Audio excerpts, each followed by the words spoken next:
Graças a Deus. Olá, meus amigos. Deus abençoe todos vocês. Eu quero, antes de entrar no texto sagrado, eu quero dizer o seguinte.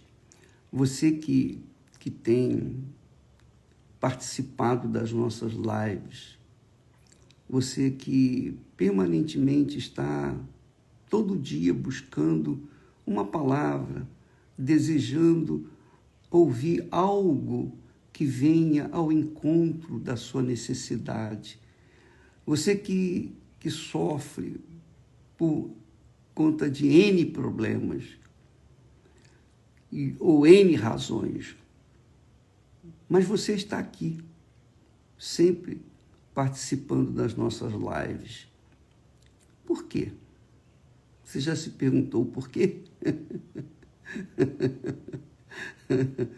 Você sabe por quê? Eu sei. Sabe o que é? Deus está chamando você. Deus escolheu você. Escolheu você para quê? Para que você venha ser mais uma testemunha dele aqui na terra. Isso, testemunha da ressurreição de Jesus aqui na terra. Ele quer que você seja essa testemunha, ele escolheu você. Então, independentemente das suas falhas, fraquezas, debilidades, pecados, ainda assim, Deus tem visto em você alguém que promete santificar o nome dele aqui na terra. Independentemente da sua vida, se você está vivendo uma vida errada ou não, não importa. Mas se você é uma pessoa interessada em ouvir a palavra de Deus, em meditar na palavra de Deus conosco, isso é um sintoma, é um sinal claro de que Deus escolheu você. Agora, é claro, você também tem que se escolher-se, senão não dá casamento, não é? Ele escolheu você, mas você não escolhe ele. Você gosta de ouvir a palavra dele, gosta de ouvir a história dele, mas você não quer se casar com ele, não quer entregar a sua vida para ele. Então não tem casamento. Então fica aquele negócio, você fica meio lá, meio cá, meio lá, meio cá. Não chove nem molha, nem barro, nem tijolo. Sabe como é que é? Então você tem que decidir-se. Mas uma coisa eu sei, tenho certeza, Deus escolheu você. Não são todos que Deus escolhe. Ele tem os seus eleitos. E isso é uma glória. É uma glória. Porque quando nós somos escolhidos para sermos testemunhas dele aqui na terra, então essa é a maior glória do ser humano. É a maior glória. Porque Deus não precisa de mim, não precisa de você, ele precisa de alguém. Ele precisa de alguma coisa. Ele precisa de dinheiro, ele precisa de oferta, ele precisa de dízimo. Ele não precisa de nada, ele é o Criador. Todo ouro, toda prata, todo mundo, todo o universo, tudo foi criado apenas com a palavra dele. Então ele já é autossuficiente, porque ele é autoexistente. Então, por que então ele se interessa em nós? Por quê? Porque ele crê ou ele vê que dentro de nós há sinceridade pela verdade, há sinceridade pela lisura, pela honestidade, pela palavra de honra. Deus vê esses valores na gente, mesmo que a gente ainda seja míseros pecadores. Ele vê quem tem a sua intenção, a sua inclinação para o que é certo, para o que é justo, o que é correto.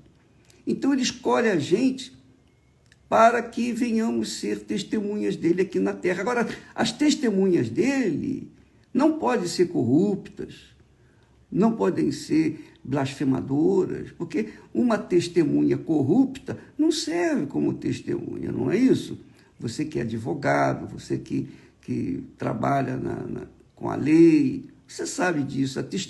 A testemunha de um acusado tem que ter uma vida correta, porque se ela vive na mentira, como é que ela pode ser testemunha da verdade? Não é possível isso. Então ela tem que ser verdadeira. E Deus escolheu.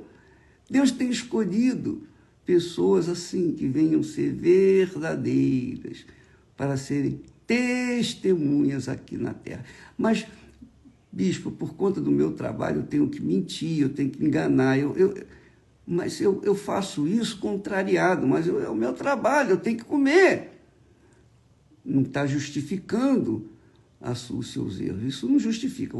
Mas quando você abraça a fé no Senhor Jesus Cristo para ser testemunha dele aqui na terra, ele arranca de si esse trabalho sujo e te dá um trabalho honesto, um trabalho promissor, um trabalho que venha honrar o nome dele aqui na terra.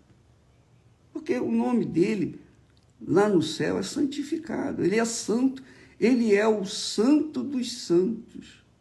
Ele já é santificado. Ele não precisa de nada, de ninguém, nem dos anjos, nem dos arcanjos, querubins, serafins. Ele não precisa de nada. Ele é autossuficiente. Mas houve por bem escolher pessoas aqui na terra. E por que na terra? Porque aqui na terra, a terra é um mundo já condenado, você sabe. A terra está condenada, profetizado. Há profecias, N profecias, que falam da destruição deste mundo. Então, esse mundo está perdido. E aqueles que estão inclinados para o mundo também estão perdidos. Já estão perdidos. Salvo se dentro deles houver uma inclinação para a justiça, para o que é certo, para o que é correto, para o que é santo. Então Deus está buscando pessoas neste mundo que queiram servi-lo como testemunhas dele aqui na terra. Porque imagine você, uma testemunha de Jesus aqui na terra, nesse mundo podre, nesse mundo condenado, nesse mundo já confinado à destruição. Deus quer levantar pessoas que venham ser testemunhas dele aqui na terra, para que todos possam ter a oportunidade de conhecer a verdade, para que essa verdade venha libertá-los. Veja só, e quando a gente fala Deus escolheu, Deus escolhe, Deus elege, ele chama muitos, mas escolhe poucos, separa poucos. Nós temos aqui um texto que fala sobre isso. Quando o apóstolo Paulo, dirigido pelo Espírito Santo, fala com Timóteo: olha, Timóteo, guarda a fé, a sua consciência pura, o amor verdadeiro. O amor verdadeiro nada tem a ver com sentimentos do coração. Amor verdadeiro é aquele que dá, que oferece a vida em favor dos outros. Esse foi o amor que Deus mostrou para conosco. Ele deu a vida dele pela nossa vida. E quando a gente ama, a gente dá a nossa vida pelas pessoas amadas de fato e de verdade. Deus deu a vida dele para nos salvar. Então, Deus fala através dos seus servos, dos seus profetas. Mas você tem que saber, amiga e amigo, que ele fala que sem a santificação aqui na terra,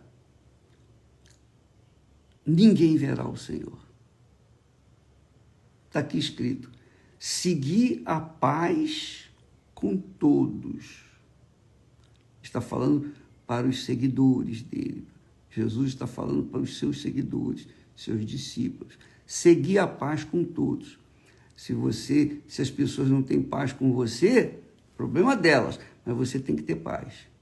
Você tem que ter paz para que da sua parte para com elas. Ele diz: seguir a paz com todos e a santificação. Seguir a paz e a santificação, sem a qual ninguém verá o Senhor. A santificação aqui não é uma vida religiosa, tem nada a ver com vida religiosa. Muito pelo contrário.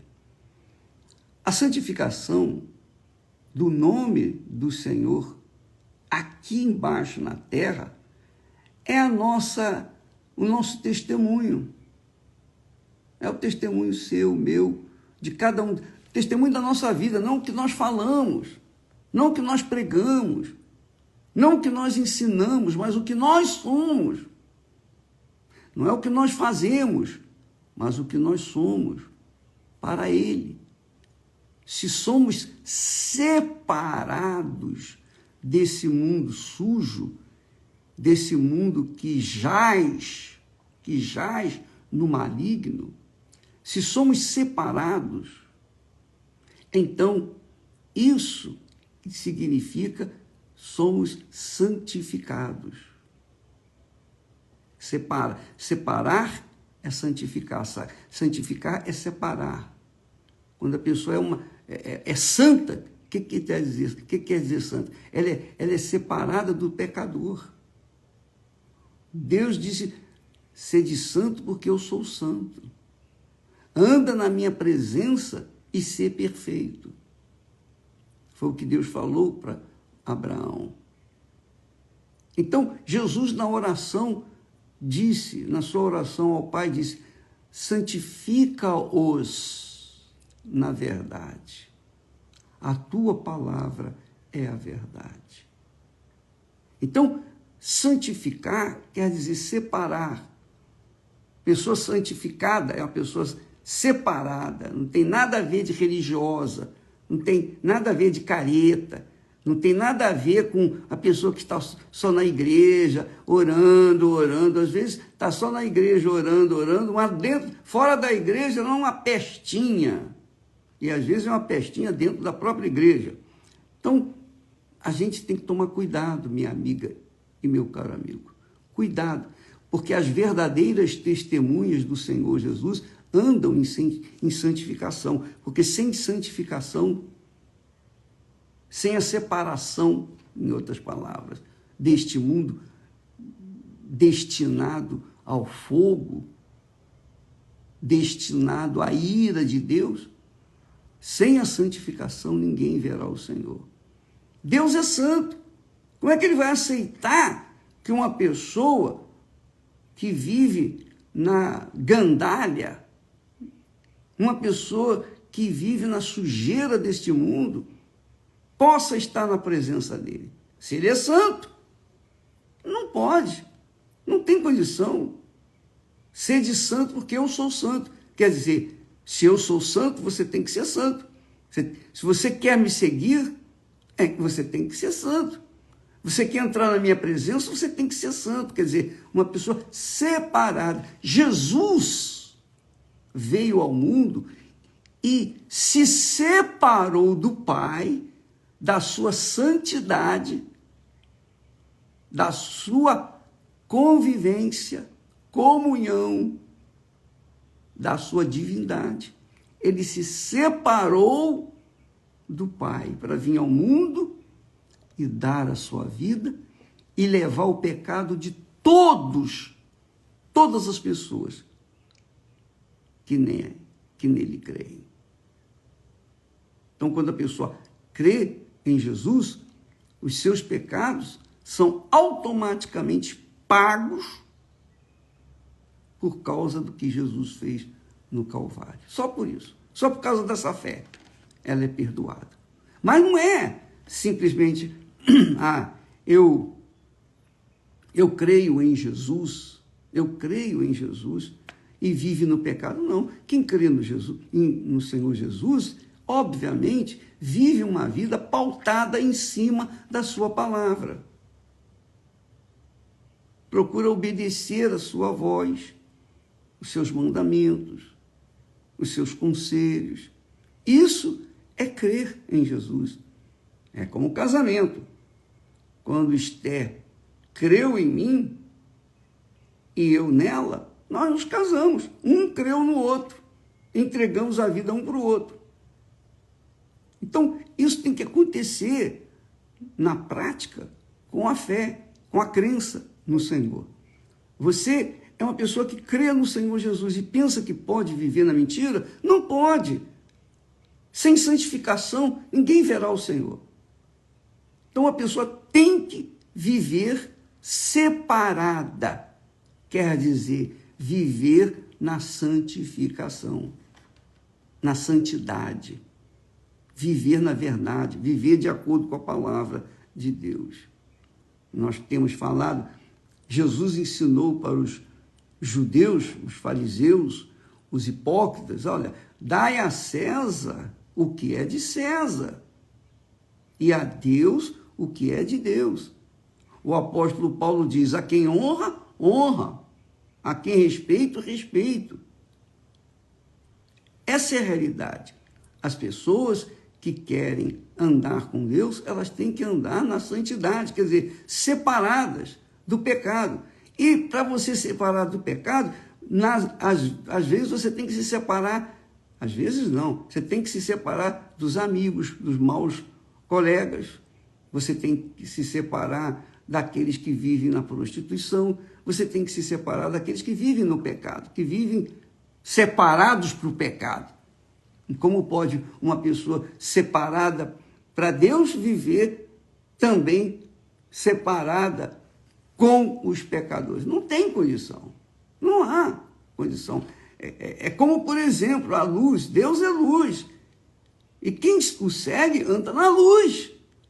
Como que uma pessoa que segue a Deus, que pauta a sua vida na palavra de Deus, pode se misturar com as trevas ou com a sujeira desse mundo?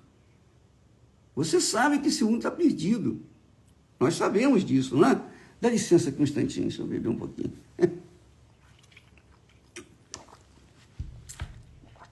Esse mundo está perdido, você sabe disso. Você vê ao seu redor um monte de sujeira, um monte de patifaria. Um mundo de podridão. Podridão, você sabe disso. Hoje não existe mais ordem, disciplina. Os filhos são contra os pais contra os filhos. Irmão mata irmão.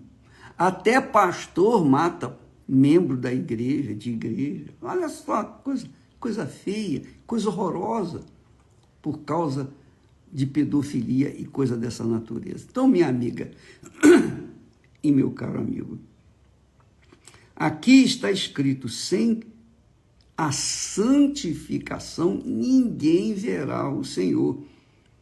E como que uma pessoa pode ser testemunha do Senhor Jesus aqui na terra, vivendo na patifaria? Não tem jeito. Não tem jeito. Nós já vivemos, quer dizer, o mundo já vive no inferno, um pedacinho do inferno. Tudo que nós vemos de sujo, de podre, de corrupção, de sujeira, de degradação da família, degradação da constituição da família, que é o casamento. Tudo que nós vemos de podre neste mundo, Deus permite para que nós vejamos a separação entre a luz e as trevas. Quem é luz vive fora disso, desse contexto.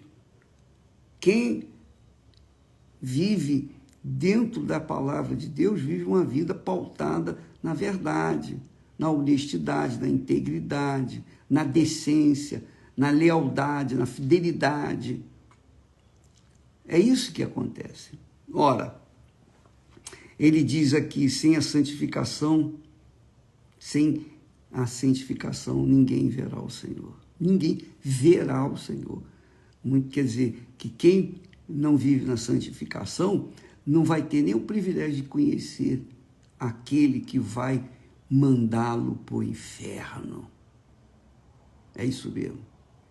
É isso mesmo. Não vai viver no inferno por toda a eternidade. Isso é o que está escrito aqui. Então,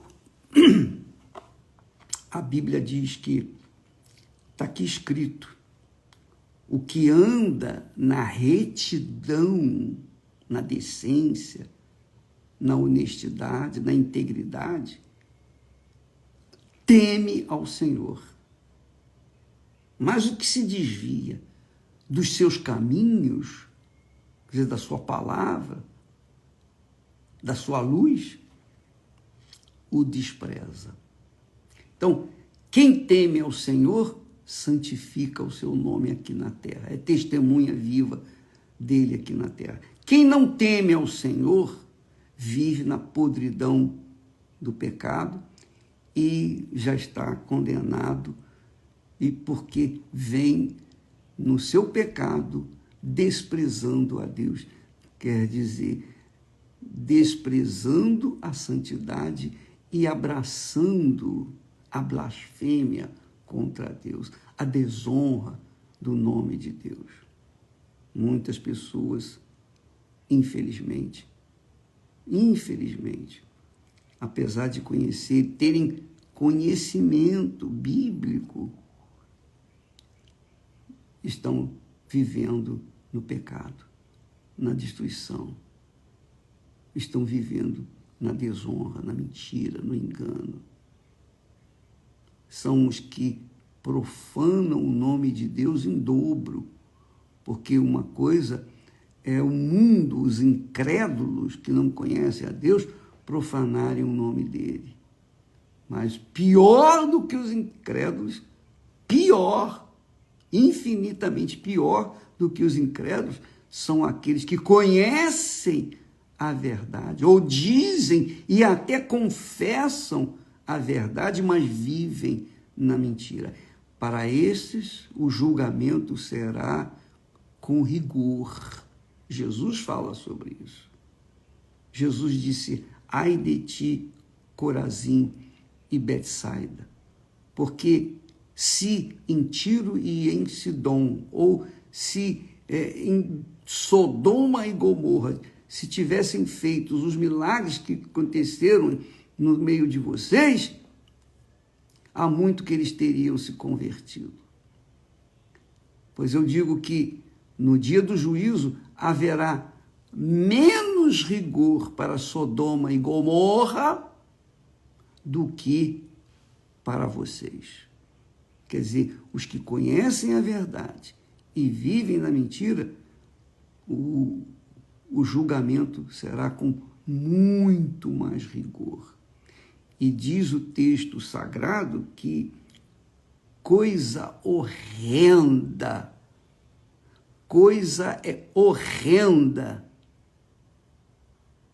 é cair nas mãos do Deus vivo. E muita gente tem brincado com ele e pensa que Deus nem existe. Eles dizem crer, mas no fundo não acreditam na existência dele.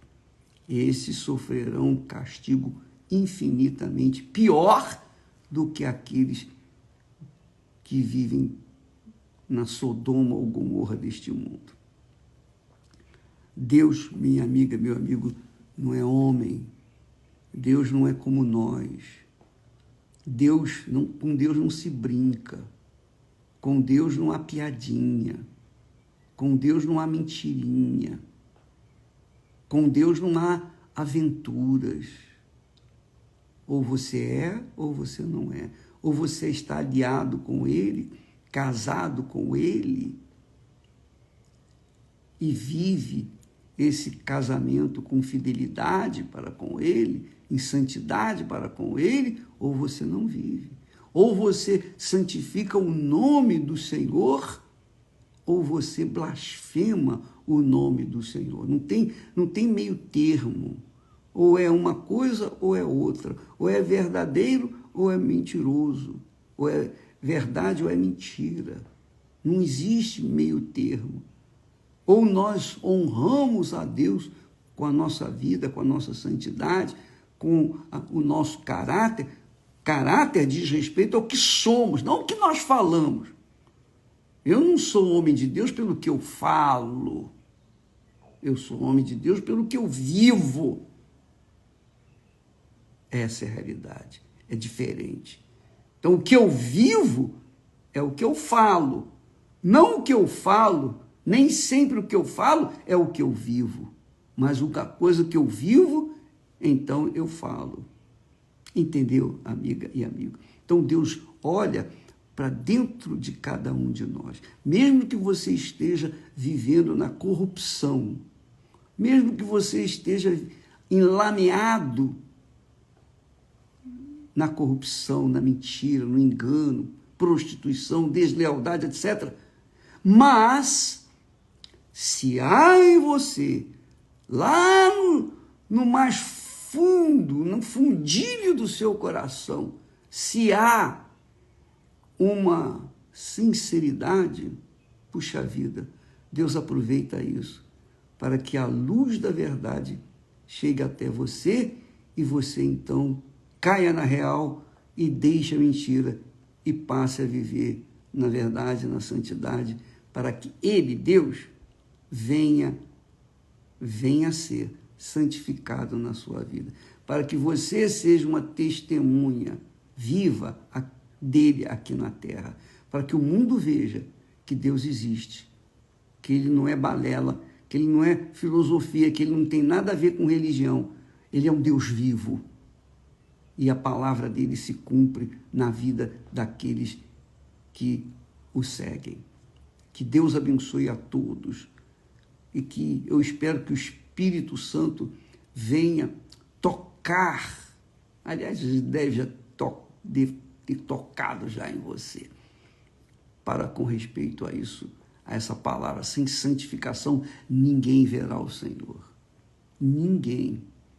Aqui na terra já é impossível, mas lá no céu, minha amiga, meu amigo, para ver o Senhor você tem que estar no céu.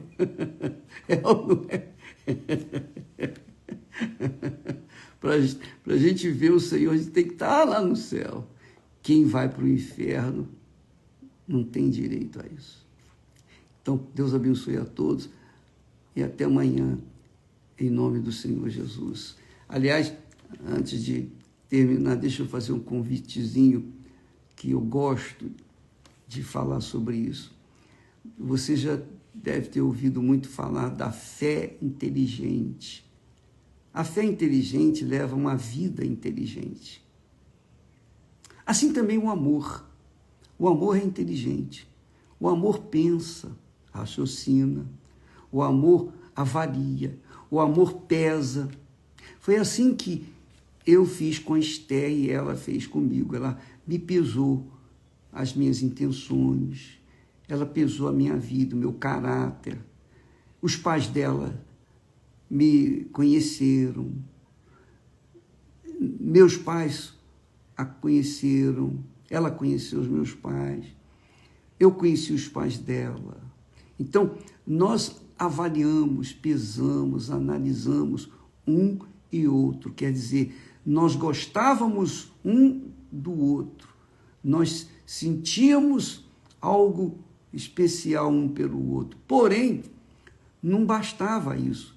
Os nossos sentimentos do coração são enganosos. Então, eu poderia estar me enganando nos meus sentimentos para com ela e vice-versa. Então, nós precisávamos colocar as coisas, os pingos nos is, avaliar, pesar, o que você pretende fazer, o que você quer da sua vida. Eu perguntava para ela, e ela, o que você quer fazer da sua vida? Ah, eu quero fazer isso, eu quero pregar o evangelho, eu trabalho no estado, eu faço isso, eu faço aquilo, eu estudo e tal, mas o meu objetivo, o meu futuro é pregar o evangelho. Eu não estou me formando para servir a mim, eu quero servir ao meu Senhor, mas eu não vejo oportunidade. Então, enquanto não me chamam, enquanto não me escolhem, enquanto não há uma separação minha para pregar o evangelho, eu vou estudando, eu vou tocando a minha vida. Então a Esther sabia o que eu queria e estava bem alicerçado nesse propósito. E eu também sabia do que ela queria e estava bem firmado nesse propósito. Mas, por favor, amiga e amigo, se você vai entregar sua vida para outra pessoa, não basta apenas a pessoa dizer, falar, olha isso, eu quero isso. É importante que você venha avaliar esse tipo de sentimento que você entrega para uma pessoa que você ama e vice-versa. Então, a gente pesa o amor ou o sentimento, porque amor mesmo acontece só quando a gente casa. Só depois que casa é que começa mesmo a construir o verdadeiro amor. Então, se você quer aprender o amor inteligente, o amor que usa a cabeça, não é só o coração, não. Usa a cabeça, porque usando o coração, muita gente se arrependeu e desfez o casamento, e casou mais vezes tentando acertar. Se você não usar a sua cabeça, a sua inteligência, o seu amor vai ser furado, vai ser oco, vai se frustrar. Então, hoje, em todas as igrejas universal do Reino de Deus, nós teremos professores, mas professores que vão falar não é só o pastor, mas a esposa do pastor, não só o bispo, mas a esposa do bispo. Eles estarão presentes, ela vai falar, ele vai falar, os dois casados há anos, décadas, com experiência para ensinar, passar aquilo que eles vivem para quem quer aprender a viver uma vida inteligente, um amor inteligente. Tá bom? Hoje, em todas as igrejas universal do Reino de Deus. No Brasil, nós temos os bispos, principais bispos. Nem todas as igrejas universal do Reino de Deus, às quintas-feiras, nós temos um casal. Nós escolhemos os casais para que possam fazer isso. Não é para qualquer um, não. Tem que se viver. Tem que ter experiência. Então, se você quiser aprender a viver um amor inteligente que é para sempre, porque ninguém quer sofrer, não é? Então, todo mundo quer viver, quer ser alegre, quer ser feliz, com um amor. Então, você tem que usar a inteligência. Hoje à noite, no Templo de Salomão, a Cristiane e o Renato estarão juntos lá para orientar e passar para vocês aquilo que eles têm vivido e os problemas que eles vivenciaram. São mais de 30 anos que eles são casados. Mais de 30 anos, 30 e poucos anos. Já dá um pouco de condições para eles passarem suas experiências, tá bom? Que Deus abençoe a todos e até amanhã em nome do Senhor Jesus. Graças a Deus.